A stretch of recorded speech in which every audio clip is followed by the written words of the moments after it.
Hey guys, and you are back for another video from Jared's Ballers. Today we're going to be doing the top 3 potential draft bust in the 2018 NBA draft. Make sure to watch all the way to the end because the most controversial one is going to be at the end. You guys are not going to want to miss this.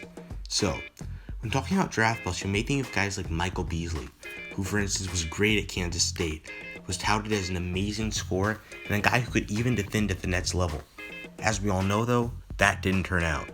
Just being a good scorer in college isn't good enough to translate that exactly to the NBA. We also think of guys like Emmanuel Mudiay, who had immense talent even overseas because he chose to skip college basketball, who had athleticism that people compare to John Wall and Russell Westbrook even. But still, he's been a draft bust for the Nuggets and has just been traded for next to nothing. We even have guys like Kwame Brown. Kwame Brown is probably the biggest of these players that I've named that have been potential letdowns in draft bust. This guy was just horrible, and I'm going to compare him to a guy that we're going to see later on in this video. So let's get it started out though. First up, we've got Kevin Knox. Now, Kevin Knox is a great scorer, but he can't really play defense and he's disengaged a lot of the time. Just watching highlights of him, we see the good things about his game, but what you don't see is how he's lackadaisical on defense, how he dazes out, how sometimes he doesn't even play his hardest and it impacts his team negatively, to the point where they lose games that they should be winning.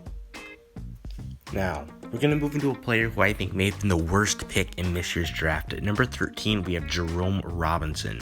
Now, this guy doesn't have a tight handle. His jump shot, while it is good, is not to the point where it should be for an NBA caliber guard. Now, his athleticism shows some potential in the defensive end, but every analyst, and I mean every analyst, said that he should go maybe in the late 20s, maybe early 20s if you were really optimistic, but no one thought that this guy would be a lottery pick.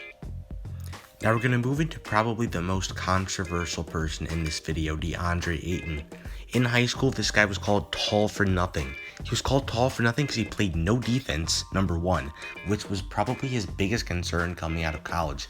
He did not show enough effort on the offensive end, which I could say he improved on in college, but he's not there yet.